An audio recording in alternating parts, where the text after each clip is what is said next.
信不信你的脸早就把寿命长短告诉你了。这不是看相，更不是玄学，这是中医望诊和现代医学共同验证的结论。现在你照一照镜子，仔细看一看面色、眼神、皮肤、嘴唇还有牙齿，这5个地方藏着你身体最真实的健康密码。你要是能耐心听完，就能比体检报告更早发现身体的信号。我们先说一个古时候的故事。有一位名医去拜见一位君主，他只看了一眼就说您身体已经有问题了。君主不信，觉得自己吃得好，睡得香，名医几次提醒君主都不理会，到最后病情爆发，想治已经来不及了。这个故事流传了几千年，它告诉我们一个道理，脸上的变化往往比你自己的感觉更早、更准、更真实。中医经典里讲得很清楚，人体有12条正经，365条络脉，所有气血最终都会上注于面部，所以面部就像一块显示内脏情况的古老屏幕。你身体里出了任何岔子，脸都会如实的放映出来。中医诊断讲究望闻问切，望诊排在第一位，因为高明的医者只需观察你的面色形态，就能抓住大量健康信息。经典上说望而知之是为之神，能通过望诊判断病情属于最高层次的医术。让人惊讶的是，西方医学近些年的研究数据也开始印证这些古老的智慧。欧洲多所大学和研究机构做了大量调查，结论惊人一致，一个人的外貌，尤其是面部特征，确实可以反映他的健康水平和衰老速度。今天我们就结合中医养生智慧和现代科学发现，逐一拆解长寿之人的5个面部特征，你可以对照一下，看看自己中了几条。第一个特征，面色红润，而且有光泽。你观察一下身边那些精神抖擞的长辈，他们的脸上很少灰暗枯槁，反而常常带着一种自然的红润，皮肤底下好像有微微的光彩透出来，这种光泽在中医里叫有神有气，它是心脏功能和血液循环状况的直接投射。中医认为心主血脉，其华在面，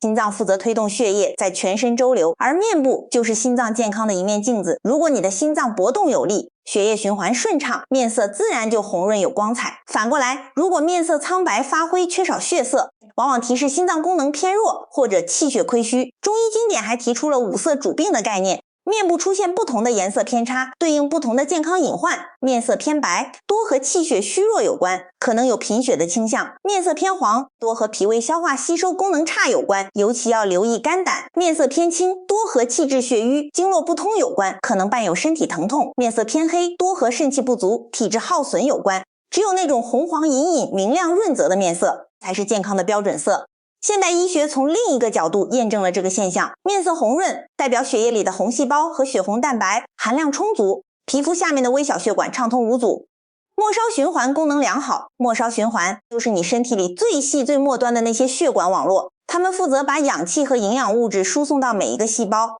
如果末梢循环好，细胞吃得饱，皮肤自然有光泽；如果末梢循环差，皮肤就会暗淡无光，甚至出现色斑和暗疮。所以说面色红润看似只是皮肤表面的状态，它实际上反映的是整个心血管系统的运作水平，这是一个综合性的健康指标。那么怎样才能养出红润的面色呢？中医讲究补气养血，平时饮食里可以适当吃一些补益气血的食材，比如红枣、桂圆、黑芝麻，这些都是平和的食物。每天用红枣加桂圆煮水喝，就是一个很好的小习惯。当归也是补血的常用药，用来煲鸡汤，对女性朋友特别有好处。但要注意，当归性质偏温，如果你本身是热性体质，舌苔厚腻，就不适合吃太多。除了饮食调养，运动也很关键，并不需要去做剧烈的高强度训练，每天散步半个小时，或者打一套太极拳，就已经足够促进全身的血液循环。很多长寿的老人从来不追求大汗淋漓的锻炼，但他们每天都会保持活动，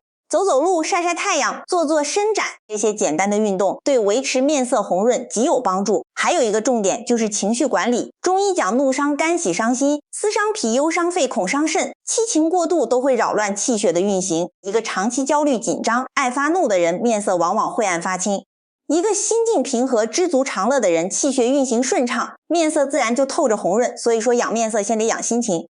不过有一点要特别提醒，面色红润不等于越红越好，如果脸上出现异常的潮红，特别是两侧颧骨部位，或者红得像涂了胭脂一样，这反而可能是病态的信号。中医讲的阴虚火旺、虚火上炎，还有高血压，都可能导致这种异常红。健康的面色是那种从皮下透出来的含蓄的自然红润，那种夸张的界限分明的红，两者区别很大，一定要留心。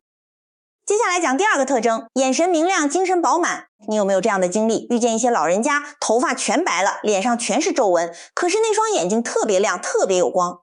整个人精精神神，说话底气十足。相反，有些人年纪不算大，眼神却暗淡浑浊，毫无神采，整个人显得疲乏无力。眼神的差别透露着大量的健康信息。中医认为肝开窍于目，肝脏的状况最直接就反映在眼睛上，肝血充足，眼睛就明亮有神；肝血不足，眼睛就会干涩模糊，视力减退。除了肝肾和眼睛关系也极为密切，因为肝肾同源，肾精充足就能涵养肝血，精血旺盛，眼睛甚至会有一种神采飞扬的感觉。所以中医看一个人的眼睛，不只是看视力好坏，更看眼神。这种神采不是外界光线照进去的光，而是由内而外散发出来的一种生命力，中医管它叫神光。一个人有神光，代表他的精气神都非常充足，五脏六腑运作正常，生命力旺盛。从现代医学的角度去看，眼睛是全身血管最细微、最密集的地方，眼底的毛细血管直径只有头发丝的几十分之一。这意味着，如果身体任何地方的血管开始出问题，最早反映出来的往往就是眼睛。许多心血管疾病、糖尿病、高血压的早期信号，医生都可以通过检查眼底及早发现。还有一个很多人忽略的点，就是视力和长寿的关系。你可能觉得眼睛花一点蒙一点跟寿命有什么关系呢？关系非常大。视力差的老人很容易跌倒，跌倒对长者来说可能是致命的，跌倒后卧床极易引发肺炎、血栓等严重并发症。所以眼睛明亮、视力清晰的长辈不仅生活质量高，安全系数也大得多，活得长久，自然就有了坚实的基础。那么要如何保养眼睛呢？中医有几个很实用的方法。第一个是用菊花加枸杞泡茶，菊花清肝明目，枸杞滋补肝肾，每天泡一杯，长期坚持对眼睛大有裨益。第二个是保证充足的睡眠，中医认为人卧则血归于肝，你睡觉的时候，血液会回流到肝脏进行修复，所以睡得好，肝血就足，眼睛自然明亮。长期熬夜的人眼白会发黄，眼神会变得昏暗无光。第三个是尽量减少连续看手机和电脑的时间，长时间用眼会大量消耗肝血，建议大家每用眼30分钟就停下来，向远处望一望绿色植物，或者闭目养神2-3分钟，让眼睛得到休息。第四个也是最核心的，依然是心态。你有没有发觉，一个开心的人眼神是发光的，一个忧郁的人眼神是灰暗的？因为情绪真正会影响自律神经，进而影响瞳孔的反应和眼部肌肉的状态。一个乐观积极的人，交感神经和副交感神经处于平衡，眼睛自然就会有神采。所以养眼先养心，养生先养神，这和传统文化里修身养性的道理一脉相承。还有一点要补充，很多长辈常年觉得眼睛干涩发痒，这在中医看来多半是阴虚的表现，体内津液不够，眼睛得不到足够濡养。除了喝枸杞菊花茶，还可以适当吃些养阴的食物，比如山药、黑芝麻、蜂蜜都是不错的选择。另外有一个很简单的小方法，就是每天早晚用温毛巾敷一敷眼睛，大约5分钟，能促进眼周血液循环，缓解眼睛干涩疲劳。这个方法花费极少，但效果实实在在。好，我们接着讲第三个特征，面部皮肤依然保持紧致。说起长寿，很多人第一反应就是皱纹少显年轻，事实是不是这样呢？细心观察一下那些长寿的老人，你就会发现他们脸上通常也是有皱纹的，毕竟岁月不饶人，但是他们的皮肤往往还保持着一定的紧致度，没有过分松弛下垂，皱纹的分布也比较均匀自然，不会特别集中在某一个区域，尤其是额头部位突然出现深深刻痕，这个特征反映的是一个人身体衰老的速度。中医认为脾主肌肉，肺主皮毛，皮肤的紧致和光泽同脾脏、肺脏的功能紧密相关。脾胃功能好，肌肉就结实饱满，面部也就不会干瘪松弛，肺气充足，皮肤就能得到滋养，细腻有光泽。如果一个人的皮肤突然变得异常松垮、干枯，没有弹性，除了自然老化之外，很可能是脾肺功能开始衰退的信号。现代医学有一个非常重要的概念，叫做端粒。你可以把端粒想象成鞋带末端的塑料头，它保护着鞋带不散开。端粒就是保护我们染色体末端的结构，每一次细胞分裂，端粒就会缩短一点点，端粒越短，细胞就越老，身体衰老的速度就越快。研究发现，那些外貌看起来比实际年龄年轻的人，他们的端粒通常比较长，这意味着他们的细胞衰老速度比同龄人慢。而端粒的长短除了和遗传有关，跟生活习惯更有极大关系。吸烟、长期精神压力、缺乏运动、饮食不均都会加速端粒的缩短，让人老得更快。有一个著名的双胞胎研究，观察了许多对同卵双胞胎，结果发现长期吸烟的那一个面部皱纹明显比不吸烟的另一个多，看起来要老上好几岁。每抽10年烟，面部的衰老程度就相当于额外老了2年半，而且经历过离婚等重大生活压力的一方，看起来也更显苍老。这些都是有精确数据支撑的结论。那么怎样才能延缓皮肤的衰老呢？首先要健脾润肺，中医讲脾胃为后天之本，营养吸收的好，皮肤才有充足的养分。平时可以用山药、薏米煲汤或者煮莲子百合糖水，这些都是健脾润肺的好东西。山药补脾，薏米祛湿，莲子养心，百合润肺，每周喝上1、2次，对皮肤保养很有帮助。其次要注意防晒，你可能觉得防晒是年轻人的事，其实紫外线对皮肤的伤害不分年龄，长期暴晒会加速皮肤老化，让皱纹增多，色斑加深。出门戴顶帽子，打把伞，这些简单的保护措施对延缓皮肤衰老非常有用。再次充足的睡眠和适量的运动，前面已经提过，就不再重复。这里要特别强调饮水。很多长辈不爱喝水，觉得不口渴就不用喝。其实年纪大了之后，身体对口渴的感觉会变得迟钝，等到觉得渴了才喝，身体已经缺水很久了。皮肤缺水就会变得粗糙干瘪，皱纹增多加深，所以每天一定要养成定时定量喝水的习惯，别等渴了再喝。最后还想说一点，皱纹本身并不是坏事，一个人脸上的纹路代表着经历过的生活风雨，笑过、哭过、拼搏过。有的皱纹正是因为笑容太多而形成的，这种纹路反而让人显得慈祥亲切，有韵味，所以我们不必一味追求毫无皱褶的脸，重要的是皮肤保持弹性和光泽，整体状态自然健康就好。讲完皮肤，我们来到第4个特征，嘴唇饱满，气色红润。这个部位很多人都会忽略掉，觉得2片嘴唇能有什么大学问呢？但在中医理论里，嘴唇的地位非常高。中医讲脾开窍于口，其华在唇，脾脏的健康状况最直接的表现就在嘴唇上。脾胃功能好的人，嘴唇通常饱满、红润有弹性；脾胃功能差的人，嘴唇可能发白、发紫、干裂，甚至脱皮。所以说看一看嘴唇，就知道一个人的脾胃好不好。脾胃真的太重要了，因为它是后天之本，气血生化之源。你吃进去的所有东西都要靠脾胃消化吸收，才能转化成气血去供养全身。如果脾胃功能差，吃得少，吸收差，身体就会越来越虚。中医有句老话叫做内伤脾胃，百病由生。一旦脾胃这个源头出了岔子，各种各样的毛病就会跟着来。而嘴唇饱满红润，就代表你的脾胃运作良好，消化吸收能力强，身体能从食物里汲取充足的营养，这是长寿最根本的基础之一。除了观察静态的气色，观察一位长者说话和吃饭时的嘴唇动态也很关键。说话的时候，嘴唇上下开合是否灵活有力，吐字是否清晰，嘴角有没有歪斜。如果一位长者说话含糊不清，嘴角明显向一侧偏歪，那很可能是脑部功能出现问题的信号，甚至是中风的前兆。这个时候一定要立刻去看医生。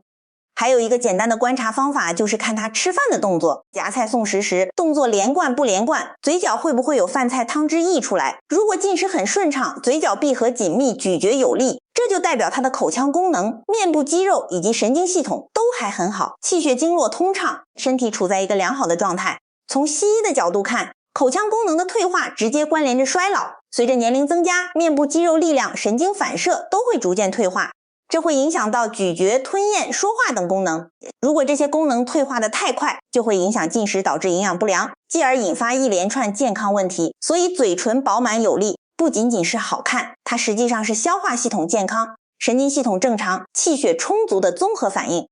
那么要怎样养好脾胃呢？日常饮食要注意几点。第一，饮食要有规律，3餐定时定量，绝不暴饮暴食。第二，吃饭要细嚼慢咽，不要狼吞虎咽。细嚼慢咽可以减轻脾胃的负担，让食物更容易被消化吸收。第三，少吃生冷的东西。中医认为脾胃喜温恶寒，长期吃生冷食物会损伤脾阳，影响消化功能，尤其是长者消化能力本来就减弱，更要留意饮食的温热。第四，少吃肥腻甜腻的食物，肥甘厚味容易生湿生痰，加重脾胃负担。有些长辈喜欢喝早茶，喝茶本身是好事，能促进消化，但如果喝茶的同时吃太多高油高糖的点心，还吃得12分饱，那就适得其反了。喝茶可以，但要控制分量，7、8分饱就足够了。好了，现在我们来到最后一个特征，这个特征很多人最容易忽略，那就是牙齿健康，咬合有力。你可能会觉得奇怪，牙齿跟寿命能有多大关系呢？老人家掉牙不是很正常吗？其实牙齿的重要性远远超出你的想象。中医有个说法叫做齿为骨之余，而肾主骨。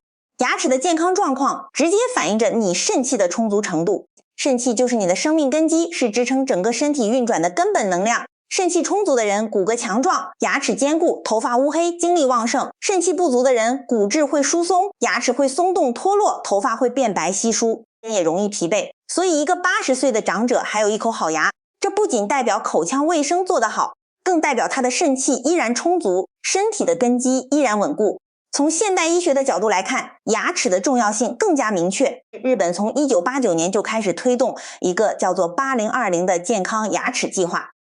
后来这个计划被世界卫生组织采纳并向全球推广。8020的意思非常简单，就是希望每个人在80岁的时候还能保有至少20颗可以正常使用的天然牙。为什么要定在20颗呢？因为研究发现，一个人至少需要20颗能够互相咬合的牙齿，才能满足基本的咀嚼功能，才能正常吃各种各样的食物，摄取到足够的营养。如果牙齿不够会怎么样呢？首先，咀嚼功能会下降，吃东西嚼不烂，只好囫囵吞下去，或者干脆避开那些难嚼的食物。长期这样就会偏向只吃软烂的东西，导致营养不均衡，蛋白质摄入不够，肌肉就会流失，钙质摄入不足，骨骼就会疏松，各种维生素、矿物质缺乏，免疫力就会下降，一连串的健康问题就会接踵而来。还有一个很多人不知道的，就是口腔健康和全身健康有着密切的关联。牙周病是口腔里一种很常见的慢性炎症，很多人觉得只是牙龈红肿出血，没什么大不了的。但研究发现，严重的牙周病会大大增加心血管疾病的风险，因为口腔里的细菌可以通过牙龈的伤口进入血液，流到心脏和血管里，促进动脉粥样硬化。此外，牙周病和糖尿病还是双向关系，糖尿病会加重牙周病，而牙周病又会影响血糖控制，形成恶性循环。所以保护好你的牙齿，不仅仅是保护你的口腔，更是在保护你的心脏，保护你的血糖，保护你的全身健康。那么怎样才能保护好牙齿呢？除了早晚认真刷牙，定期看牙医之外，中医有一个古老又很实用的方法，叫做叩齿。叩齿的做法非常简单，就是每天早晨起来的时候，把上下牙齿轻轻咬合，碰撞36下。叩的时候不需要太大力，轻轻接触到就可以。这个动作能促进牙根的血液循环，增强牙齿的稳固性，还能刺激唾液分泌，帮助消化。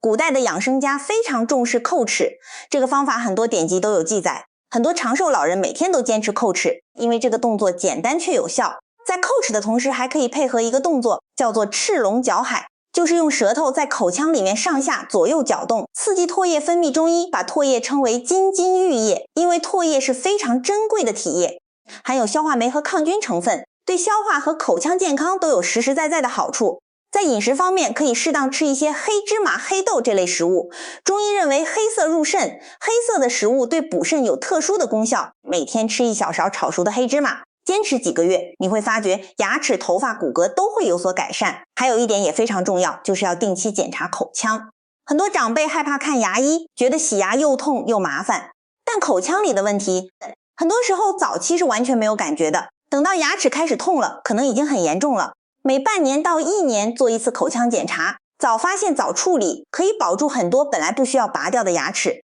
另外还有一个细节，就是长者应该使用软毛的牙刷，因为年纪大了，牙龈会变得脆弱，硬毛牙刷容易刮伤牙龈，反而加速牙龈萎缩。刷牙的力度也不能太大，轻轻打着圈刷就行。每天至少刷2次牙，饭后及时漱口，这些最基本的口腔卫生习惯对保护牙齿特别关键。好了，这5个特征都讲完了，面色红润，眼神明亮，皮肤紧致，嘴唇饱满，牙齿健康。这5个特征表面上看的只是外貌问题，但实际上每一个都反映出身体内部的深层健康状况。面色映照的是心脏动力和血液循环状态，眼神映照的是肝脏功能和精气神盈亏，皮肤映照的是肺脾功能和衰老速度，嘴唇映照的是脾胃消化和营养吸收，牙齿映照的是肾气根本和全身免疫。这5个特征加起来就是一幅完整的健康地图。但是我必须要强调一点，面部特征只是反映健康的一面镜子，它绝对不是决定寿命的水晶球。你不能因为自己面色红润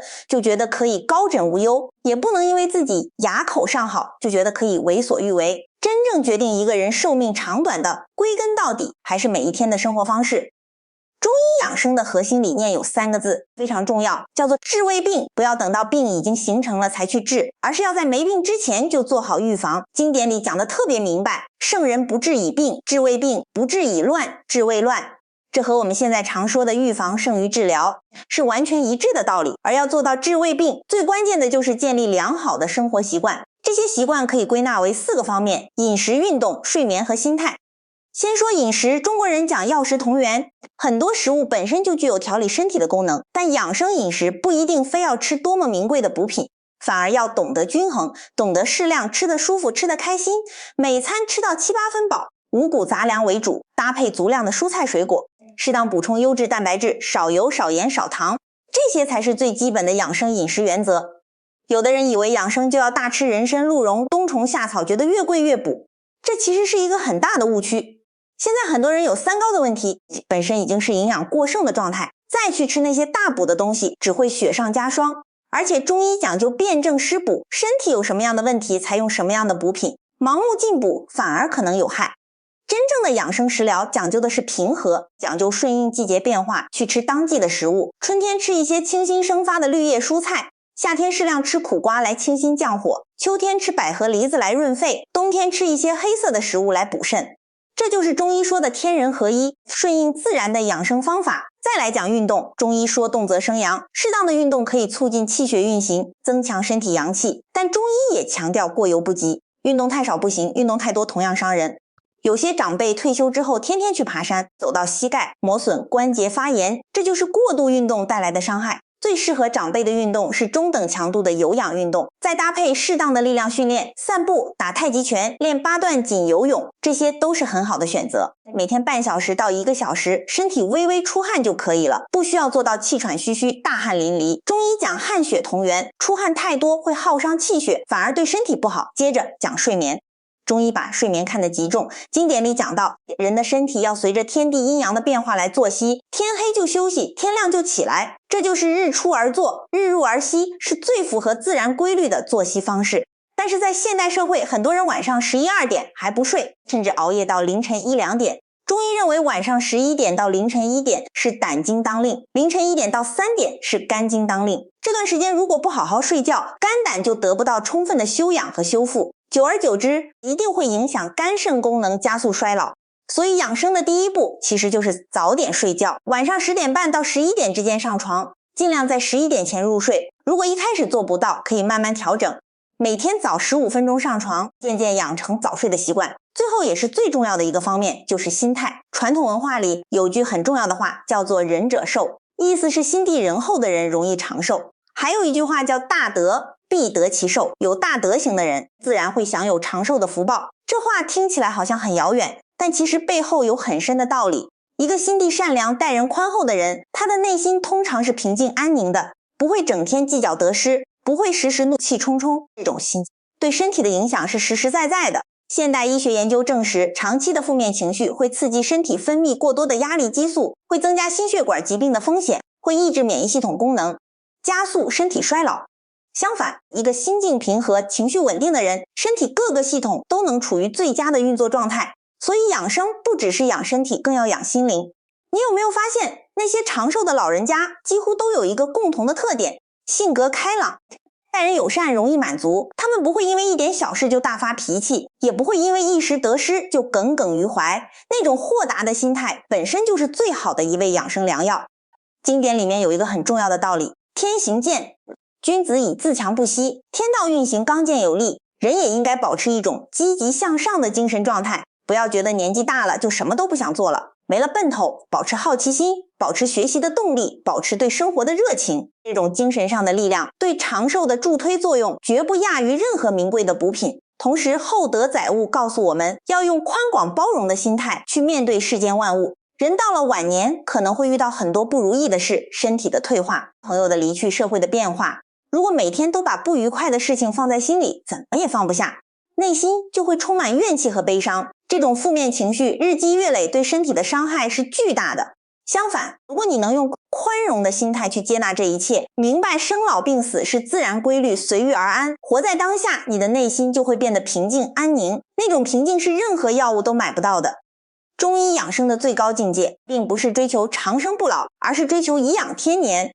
每个人的寿命都有一个自然的限度，我们要做的不是打破这个限度，而是在这个限度之内活得健康，活得快乐，活得有质量。所以最后想送给大家一段话，养生的最高智慧不在药房，不在医院，它就在你每天的餐桌上，在你每晚的枕头里，在你每一次散步的公园中，在你每一个善良的念头里，在你每一次真诚的微笑当中。你的面相不是天生就注定了的，它是你几十年生活方式、饮食习惯、情绪管理、精神修养的一个总结。从今天开始，好好吃饭，好好睡觉，好好走路，好好做人，面色自然会红润起来，你的眼神自然会明亮起来，你的皮肤自然会有了弹性，你的嘴唇自然会饱满，你的牙齿自然会健康。